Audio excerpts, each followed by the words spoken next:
Pokoknya ada yang nyerang Jokowi, Gibran, gue sikat semua. Siapapun, gue sikat. Ya, nggak peduli gue. Ada yang nyerang Gibran, ya, dan Prabowo, ya, termasuk Pak Jokowi, gue sikat. Nggak ada urusan. Nah, kalau yang lain masih pakai retorika, kalau gue nggak ada coy. Gue Ternak Mulyono, ya, yang berafiliasi kepada Pak Jokowi, Gibran, dan Pak Prabowo. Jadi apapun, siapapun yang mengganggu Pak Prabowo, Pak Gibran, Jokowi, gue sikat semua dengan keilmuan gue, ya. Jadi Berdiri sendiri gue, ya. Nggak ada bantuan, gue sendiri dengan tim gue. Berani, siap. Karena gue militer, militan. dengan mobil begini juga. Siap ya, mobil gini jangan salah lo. Nih udah naik gunung nih. Di gunung kembar aja gue naikin. Oke. Firdaus Oiwobo melaporkan Tio Ardianto setelah Tio mengkritik Prabowo. Firdaus Oiwobo, apa urusannya Anda yang melaporkan? Orang-orang seperti Anda lah yang merusak demokrasi sebenarnya.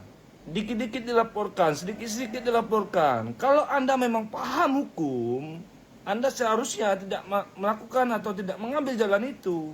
Sebab apa? Hukum pidana itu adalah pilihan paling terakhir dalam setiap permasalahan hukum yang ada. Mending Anda urus saja gunung yang Anda punya itu. Kan Anda punya gunung kan Anda itu. Luas itu.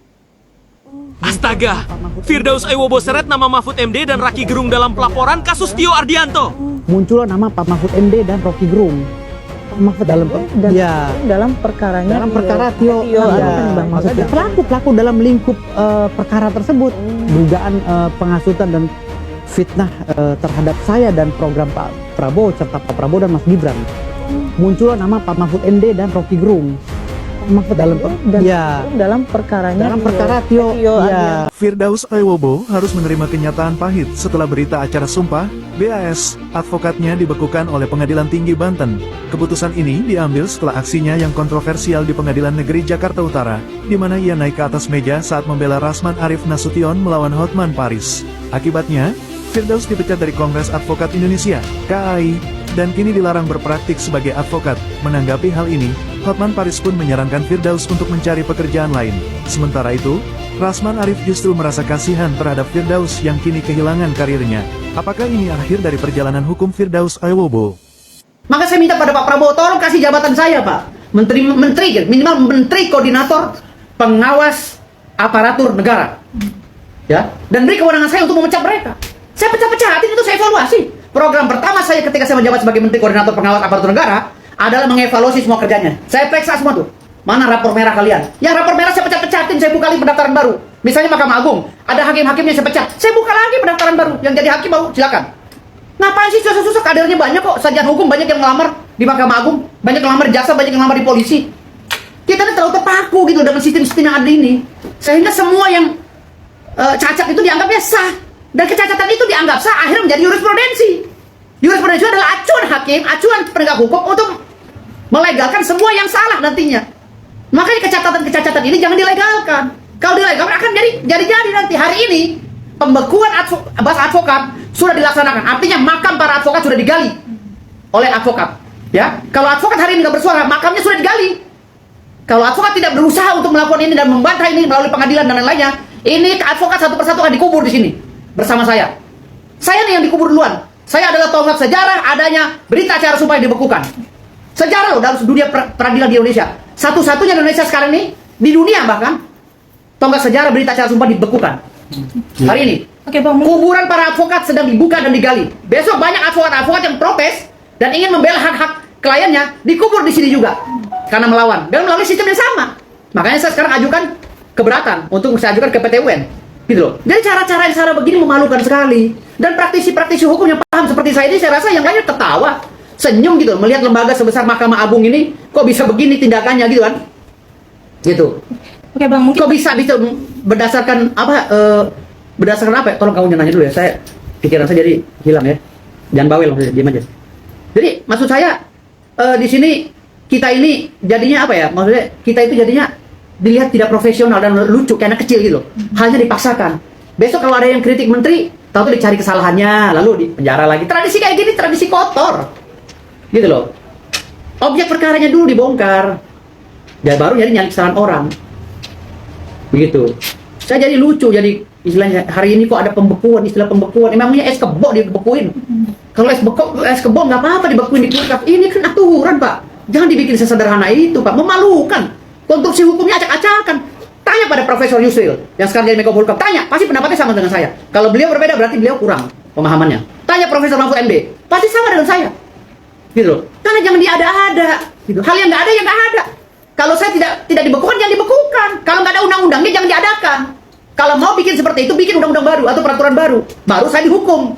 Gitu loh. Saya tidak pernah diberikan pemberitahuan terhadap undang-undang yang baru, peraturan yang baru, lalu saya dibekukan. Dasar hukumnya apa untuk membekukan SK saya? Ini memalukan. Ganti Ketua Mahkamah Agung, saya yang ganti. Kalau memang pada nggak ngerti hukum, saya yang ganti. Gitu loh. Jangan memalukan lembaga yang sudah besar seperti ini. Saya sangat sayangkan ya, Ketua Mahkamah Agung ini orangnya cerdas, orangnya sangat sederhana. Tapi tolong di bawah-bawahnya ini tolong direvisi gitu loh. Memalukan ini. Kan dikit banyaknya keluarga saya banyak yang kerja di sana. Banyak yang udah jadi Mahkamah Agung juga. Hakim Agung. Gitu. Ya? Iya. Naik ke meja, spontannya apa? Saya nggak pernah niat naik ke meja. Karena saya ini adalah orang-orang bela diri ya. Saya penganut bela diri. Ya, saya pernah di taekwondo, saya pernah di boxer, saya pernah di silat, pencak silat. Jadi saya nggak tahu itu kaki saya seperti apa. Tahu-tahu saya udah di atas meja. Karena saya fokus pandangan saya ke sana. Pandangan saya fokus ke depan, melihat klien saya. Tahu-tahu saya udah di atas meja. Gitu. Jadi itu refleks saya. Gitu. Ya. Tapi ini kan pada akhirnya viral nih Bang, artinya abang sendiri nih, apalagi respon netizen sendiri. Ya kan? Nggak apa-apa, saya nggak peduli sama netizen. Saya masih penting saya pengacaranya Rasman. Nggak ada urusan sama netizen kalau mau berkata jahat kepada saya. Tapi kalau netizen yang baik, alhamdulillah, terima kasih. Mudah-mudahan dapat pahala. Jadi menyikapi hal tersebut ya, untuk menegakkan marwah dan wibawa pengadilan, maka berita acara sumpah advokat atas nama Saudara Rasman Arif Nasution dan Saudara M. Firdaus Owibowo ya, dinyatakan dibekukan oleh Ketua Pengadilan Tinggi ya, yang melakukan penyidikan. Kapok kowe man, Rasman, Firdaus. Ya Allah, gara-gara tingkah konyole Firdaus ya lur, saiki malih kelangan statusnya advokat, iki malih balik kerjane awal lur. Tolong saya ngerti kerjane Firdaus di awal itu apa ya lur? Ketua Persatuan Dukun Indonesia lho sak ngerti ku lur. Jaban bayi. Apa ana sing ngarani tukang tambal ban? Apa tukang gali sumur? Kebangetan nek ana sing ngarani ya, balik ning penggaweane asak. Lah aneh-aneh mosok ya ning ruang pengadilan kok iso munggah ning dhuwur meja lho. Ijek ndekne kuwi ora sadar ya sampai saiki lur ya. Firdaus kuwi bingung sapa sing ngunggahne jane kok iso sikile ongkang-ongkang ning dhuwur meja. Firdaus tolong buka sayembara Yus ya. Dene nganu ngerti sapa sing ngunggahno kuwe kuwi kok iso ning dhuwur meja. Malih kaya ngene to saiki. Kowe kelangan status advokat kok. Kapok. Pak Firdaus ini masih advokat. Masih advokat yang mulia. Bukti yang dilampirkan kepada mahkamah, saudara ada pemberhentian dari berita acara sumpahnya dari Mahkamah Agung. Jadi saya memang benar adanya pembekuan. Namun hari ini saya bawa ke Mahkamah Konstitusi untuk adakan judicial review bahwa pembekuan itu tidak sesuai dengan mekanisme yang berlaku di Undang-Undang 18 tahun 2003 yang mulia. Dan hari ini saya sudah beberapa kali mengirimkan surat kepada Mahkamah Agung dan Pengadilan Tinggi Provinsi Banten. Dan jawaban mereka melalui Humas Provinsi Banten menyatakan bahwa saya masih advokat dan atas perintah lisan Ketua Mahkamah Agung Pak Profesor Soehartoyo, saya tidak diperbolehkan untuk bersidang. Soehartoyo siapa? Pak Sunarto, maaf yang mulia. Tidak boleh. Ya, tidak boleh bersidang atas perintah lisan melalui humasnya. Makanya oleh karena itu saya menjadi bingung sehingga saya ingin menguji pernyataan lisan dari Profesor. Iya, Anda kan bisa mempersoalkan di normanya, bukan kasus konkretnya. Tapi hari ini kami berdasarkan bukti yang diajukan, saudara ada berita acara sumpah pengangkatan saudara yang dibekukan oleh Mahkamah Agung, sehingga saudara sudah kehilangan pijakan untuk sementara sampai adanya putusan permohonan ini. Jika nanti permohonan diteruskan, nah oleh karena itu pilihan saudara hadir sebagai prinsipal, tidak sebagai advokat, supaya tidak menimbulkan dualisme di luar. Siap yang mulia. Kalau Anda memilih itu, kami akan teruskan. Siap yang mulia. Kemudian Pak Firdaus jangan pakai toga dulu. Oke. Ya. Siap yang mulia. Kalau saya sekarang kan udah minta maaf sama Pak Ketua Mahkamah Agung. Apa sih yang Anda sampaikan waktu ke Ketua Mahkamah Agung hari ini ya? Iya hari ini karena kami memang hilaf. Saya hilaf, khususnya saya hilaf. Hilaf naik ke atas meja. Hilaf naik ke atas meja itu aja sih. Anda sudah minta maaf itu? Saya udah minta maaf dengan ikhlas dan atas berita-berita yang menyiarkan video saya, pernyataan saya terkait dengan di sini juga kemarin mau mengganti Mahkamah Agung lah apa segala. Kalau saya sudah jadi menteri apa itu saya juga udah minta maaf. Saya nggak akan pernah ngulangi lagi karena itu spontanitas, karena rasa ingin saya membenahi hukum di Indonesia gitu. Saya boleh tanya nggak pribadi sedikit nih? Ya. Karena sudah viral di media sosial. Anda punya gunung 700 ton di uranium, itu betul? Bukan gunung 700 ton. Jadi saya kan kebetulan nangani ahli waris daripada cucunya Raja Banten ya, namanya Raden Prabu Ngabe Awan. Oke. Beliau punya verponding itu ada 2, luasnya 110.000 hektar dari mulai Parung sampai Jasinga. Nah tanah-tanah itu sudah ada penetapan pengadilan dan putusan pengadilannya. Nah separuhnya jasa hukum saya. Oh. Ya, termasuk gunung sawit itu. Jadi 500 hektar lebih tuh? 50.000 hektar. Total berapa tadi total? Total 110.000 hektar, Oke. separohnya buat saya dikasih oleh klien. 50.000 hektar di daerah? Ya, di daerah Parung. Oke. Di daerah Parung itu saya diberikan jasa hukum. Itu apa tuh sekarang ditanami apa itu? Sawit. Oh, Dan sawit. udah ada pernyataan dari pemerintah juga tentang PTPN. Dan itu surat-suratnya sudah diurus? Sudah. Atas nama Anda sebagian itu? 50.000 hektar? Enggak, atas nama saya itu jasa hukum, bukan nama saya sertifikatnya. Karena itu belum Ya, disertifikat. sebagai kompensasi bayaran Kompensasi hukum? bayaran sebagai kuasa hukum. Oke. Iya. Tapi kan artinya udah haknya milik Anda dong? Sudah hak saya separuh. Iya, Tinggal separuh. dibuatkan sertifikatnya ya. Oke, luar biasa tapi. Iya. 50.000 hektar tuh seluas apa berarti itu? Ya pokoknya kalau buat bikin kabupaten cukup lah. Luar biasa. Luar biasa. Saya bupatinya gitu. Oke, baik, kita tunggu tahan dulu. Oke. Firdaus Oiwobo lahir pada 7 Juli 1976 dan saat ini berusia 48 tahun. Ia menempuh pendidikan S1 di bidang administrasi negara di Universitas Islam Syekh Yusuf, kemudian melanjutkan studi di Fakultas Hukum Universitas Ibnu Khaldun, Jakarta.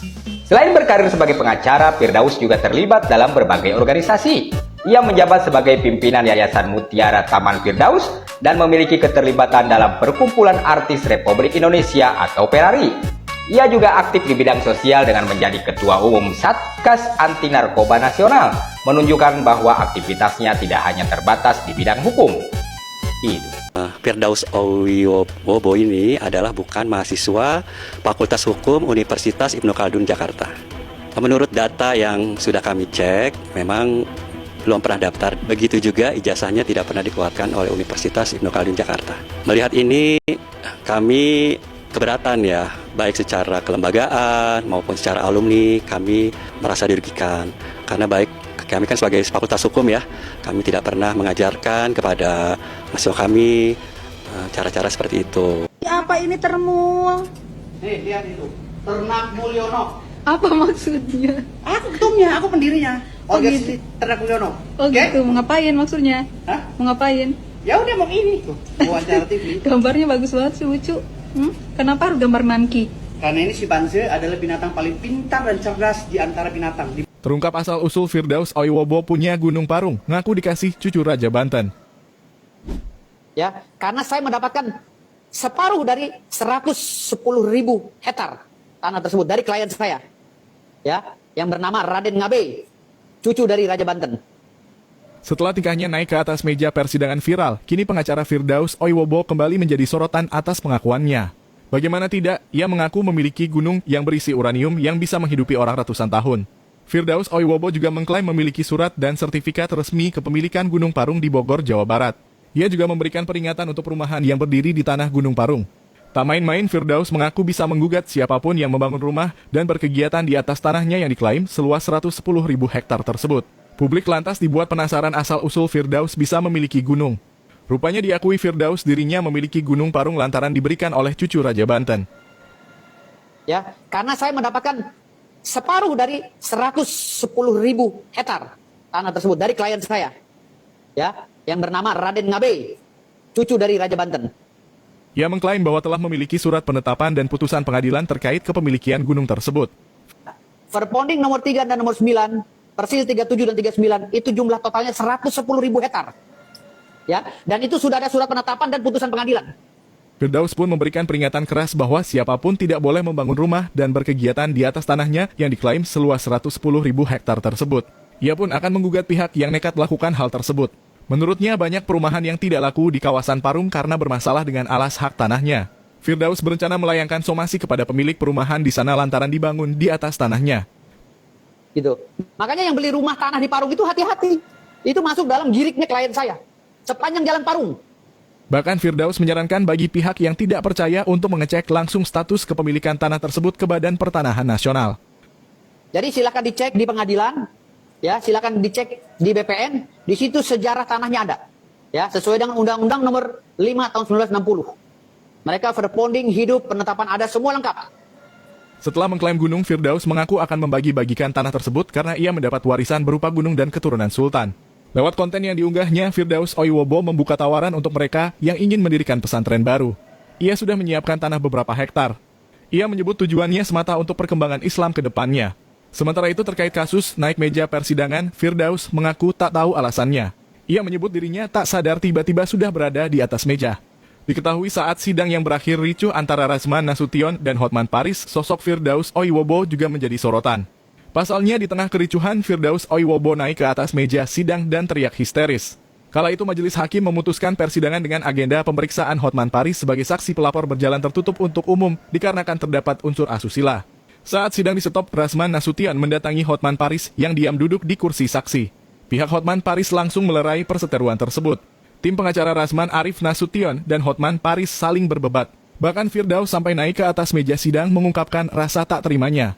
Mengklarifikasi hal tersebut, Firdaus mengaku tak sengaja naik ke atas meja.